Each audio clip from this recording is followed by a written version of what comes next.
Welcome back to Horizon 180. One of the most read, most popular articles on the aspares.com site ever was written 2 weeks ago by our next guest who's joining us on the phone from Armenia. Maria Titizian is a writer, editor, and vice president of Socialist International. Maria, hello, welcome to Horizon. Hi, Paul. Thank you. You wrote an article, an essay called Repat Warriors. Why don't you summarize that for those who haven't been able to read it yet? Really, it was to celebrate all of those people who I knew who had repatriated to Armenia in the last decade or so. It really began with two women that I know who repatriated from Canada, the two Laras, as I called them in my article.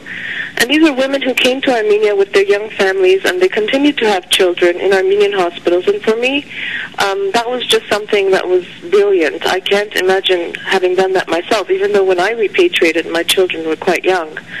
And I just wanted to show that repatriation could also be a success story, because oftentimes we always hear about those people who weren't able to make it for a variety of reasons. And then there are all these people here really making a difference, individually and collectively. And it was just a celebration of them. That was the whole objective of the article. Well, it's touched a lot of hearts and minds. You've had thousands of hits so far with dozens and dozens of comments. The article is online right now, aspares.com. In the front page, you can see under commentary Maria's photo and Repat Warriors as a title. Maria, when did you repatriate? How many years ago? 9 years ago. We came in 2001. My daughter was 12 at the time, and my son was 9. So we're nearing the decade mark. For me, the measure of our success in Armenia will be if my children stay here, if Armenia today is sustainable, not only for those of us who chose to repatriate, but for our children whom we brought against their will many times. But it's been one of the greatest experiences of my life. What have been the biggest challenges, you would say, since 2001? How much time do we have? I think the biggest challenge was the cultural divide, that I found that even though we spoke relatively the same language, I mean, Eastern and Western, putting that aside, there were so many differences in the way we approached life, in the way of our work ethic, of our relationships, and that has been the most difficult part, I think, especially for my children. The first year was very, very difficult. I can say that my children have integrated quite well. For me, you know, I choose to celebrate our diversity. I don't think I can ever integrate into local Armenian society, as it were. But that has been the biggest challenge for us. What have been some of the highlights, the best moments that you can remember off the top of your head? Okay, I mean, for us, I think that we learned how to become a family in Armenia. In Canada, you know, just the lifestyle that we were leading, you know, the house, the 2 cars, and all of that, we really learned how to become a family, and we learned the value of friendship, and we learned the value of one another. For me, that has been the greatest gift that Armenia, I mean, this soil has been very kind to me and to my family, with all of its difficulties. And I really began to understand the mindset here. I don't know, there's a million stories I can tell, and I've written about them over the years. But for me, the biggest, in a selfish way, I must admit that it really helped us become a real family again. And we should say you're going to be writing for Aspares regularly now on aspares.com. Your article sparked a lot of dialogue, a lot of people talking about the idea of repatriation.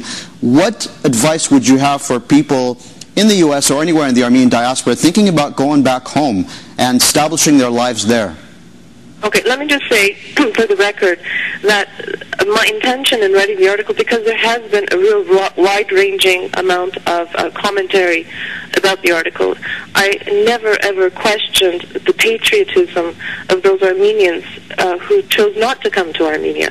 The article was specifically only to celebrate the lives of those who did. Having said that, I would encourage anybody to move to Armenia. This is our birthright. We don't need an invitation to come. I know it's difficult, but if we can make it a successful endeavor, I think many people can. I'll keep writing about it and hopefully help enlighten people about the difficulties of living in Armenia. But it's certainly something, even if you come for a few months, you can come for a year and volunteer, you can come for 2 years and study, you can come, in the summer. It's not about also making it a permanent lifestyle, but it's also about having a connection to this land. Maria, final question. As I mentioned at the top, you're the Vice President of Socialist International, the global organization, and you're going to be coming to New York in the near future. What's on the agenda? What will you be doing at the United Nations? Okay, every year, the United Nations, there's a commission on the status of women that takes place. And every year, the Socialist International Women's Organization also participates. Even though I'm the Vice President of SI, Socialist International, I also represent Armenia at the SIW. And they've invited me to come to New York and to be one of the keynote speakers at one of their parallel events. And it's about Beijing plus 15. As you know, in 1995, the World Conference on Women, the fourth World Conference on Women, took place in Beijing, and that's where they established the Declaration and the Platform for Action. And this will be about Beijing plus 15, and I will be speaking about what has changed for women in Armenia and in the CIS in general. Fantastic. Maria, keep up the good work. We look forward to reading your future articles.